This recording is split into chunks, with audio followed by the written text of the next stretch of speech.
throughout history, a lot of the master artists have only gotten recognition after their death.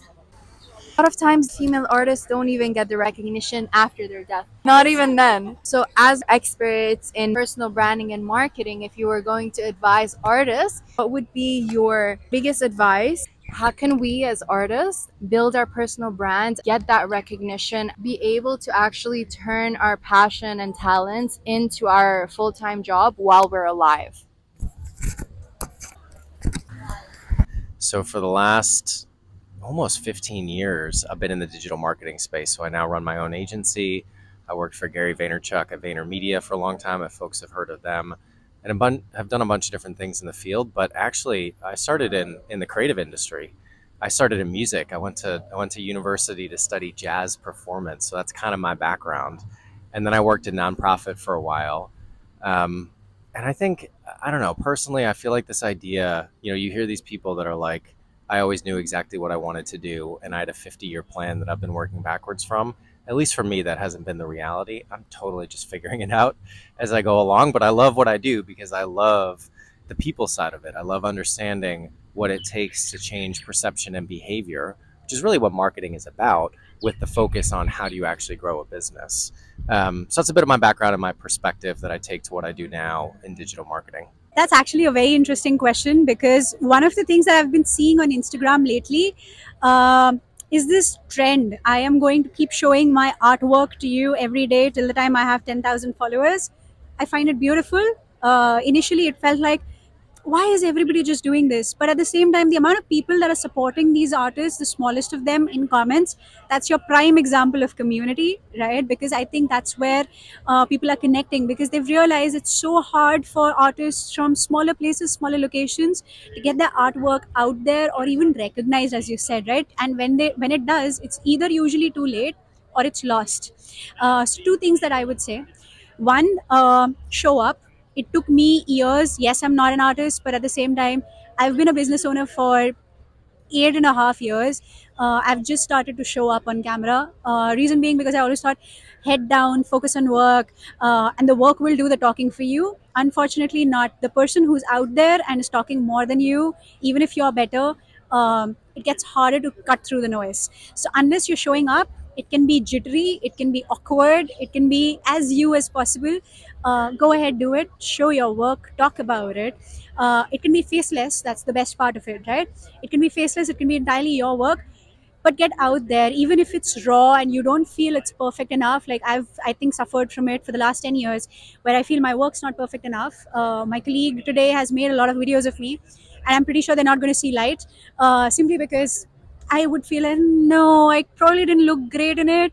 But then again, if I was one of those people who would just keep that perfectionism aside and put it out there would be thousands of other marketers who would say, you know what, if she can, we can. And that's the community that you immediately build. So show up in any which ways that's comfortable to you, even if it means posting once a day, once in 1 month, that's fine. Build your own cadence. And to build your community, it could mean partnering with others, giving each other a little boost when times are low.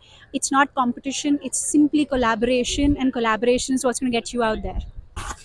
I always say this, I always say collaboration over competition. Personal brands, any brand, good content comes from quality. You kind of have to be good, right? Part of why I stopped doing music is I just probably wasn't going to be good enough. So I could have spent 20 years trying to build my personal brand as a jazz musician, and I'm not sure that it would have worked out. But I do think at the end of the day, you look at all these successful personal brands, yourself included, there's quality behind it. There's something relevant and authentic and different behind it. And, obviously at a front row seat to Gary building his personal brand, I think you need to think and act more like a media company than a traditional marketer. So don't think about personal brand, don't think about content marketing. Think about if you were the editor-in-chief of you and your brand. And what that does in terms of shifting your perspective is you don't think about driving the business results that you're looking for. You think first about your audience. Who's the audience that you're trying to reach? How can you create content that's going to be relevant and differentiated to them? Because at the end of the day, people will spend time with content that adds value. And if you're focused on adding value constantly and consistently over time, then you're going to be able to grow an audience. The other thing, and this is straight from Gary's playbook, and I think is a really helpful hack for people, is don't think about creating content, think about documenting what you're doing. Just think about, how do I document the things that I'm doing anyway? And if it's good, then it's going to find an audience. From what I've been seeing from artists is that it's usually galleries that they display their art in, and it's usually maybe hubs where people gather there for art.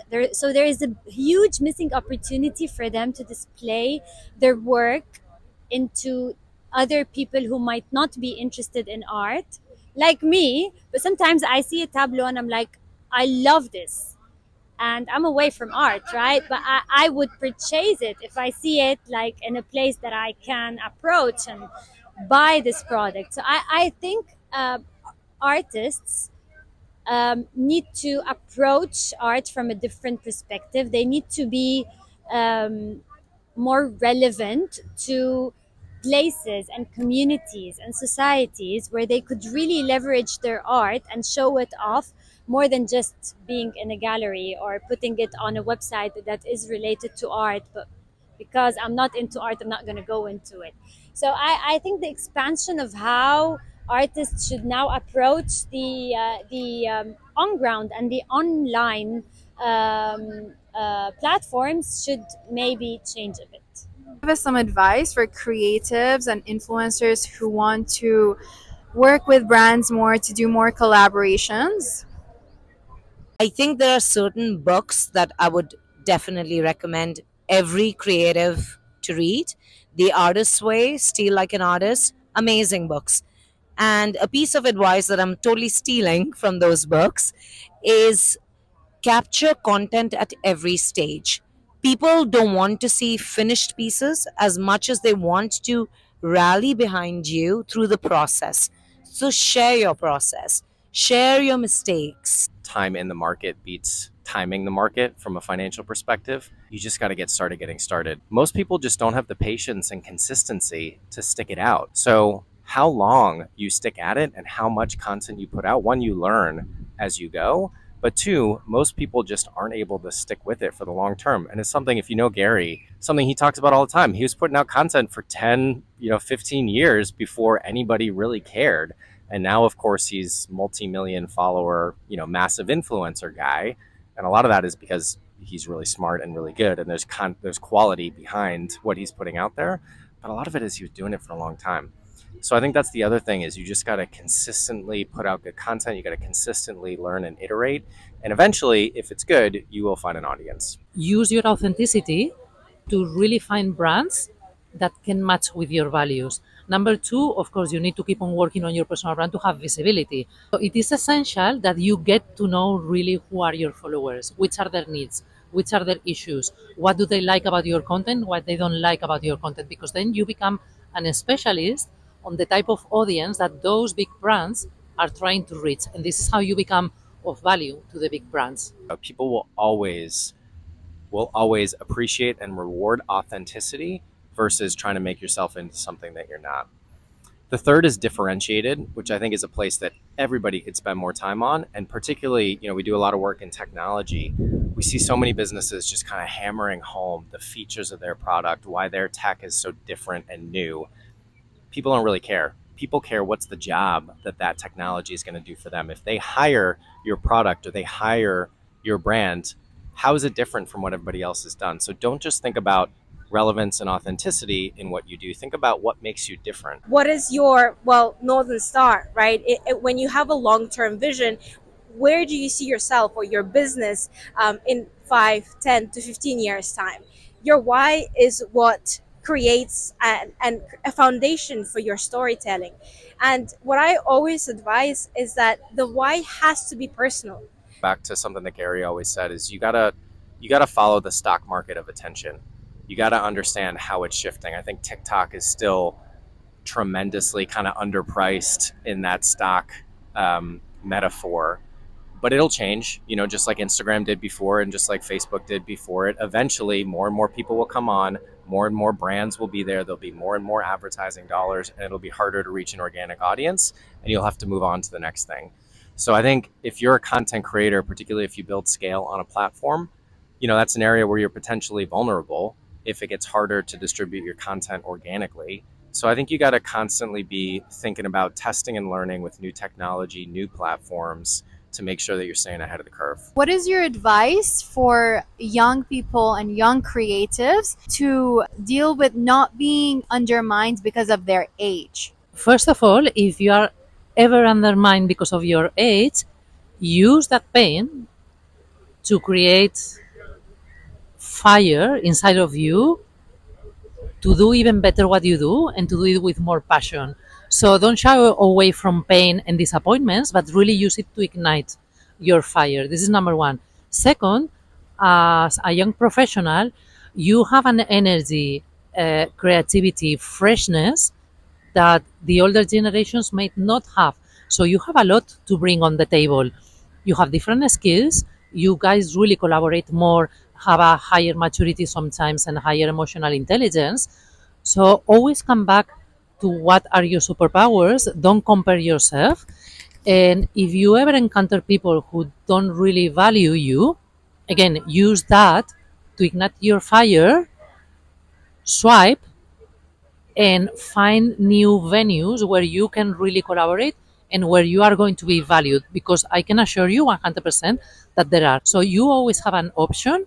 Use that pain to ignite new ways to really show your skills, because definitely you have. The way you are, you need to brand that and be consistent with it. Like if you're gonna do talks, use the same picture every time, and a picture that it really exhibits you and somehow shows the artistic part of you. Like stay consistent with how you dress, as it fit what you represent.